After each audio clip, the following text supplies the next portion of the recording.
పురుషోత్తమ చౌదరి గారని గొప్ప దైవజనుడు ప్రభువును నమ్మిన కారణంగా ఇంటిలో నుంచి గడ్డి వేయబడితే చాలా కాలానికి మాసిన బట్టలతో, పెరిగిన గడ్డంతో, మాసిన జుట్టుతో ఆకలికి అల్లాడుతా తన సొంత ఇంటి ముందుకే వచ్చాడట. ఆకలిగా అతని రూపాన్ని వృద్ధాప్యంలో ఉన్న వారు గుర్తుపట్టలేదు, కానీ భార్య గుర్తుపట్టింది. నా భర్త కదా అని ప్రాణం కొట్టుకోలేదు. అమ్మో నా భర్త ఆకలికి అన్నానికి వచ్చాడని కోపం వచ్చిందట. ఆ నీచమైన అధమ మతంలో కలిసి దరిద్రానికి దిగజారి అంటుపడి మైలపట్టం కాకుండా మళ్ళీ నాకు అప్పకే వచ్చేవారు.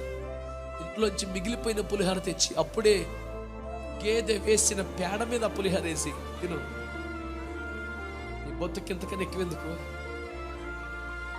పేడ మీద ఆ మెతుకులేస్తే ఆకలికి తట్టుకోలేక కనీసం ఆ పేడ అంటే నీ పై గింజలన్నా ఏరుకుందామని కింద కూర్చొని ఆ మెతుకులు ఏరుకుంటూ అవహేళనగా చూస్తున్న కసితో రగిలిపోతున్న భార్య వైపు చూస్తూ, యెహోవా మా తండ్రి గాడా, యేసు మా అన్నగాడా అన్న పాట రాసి పాడారట.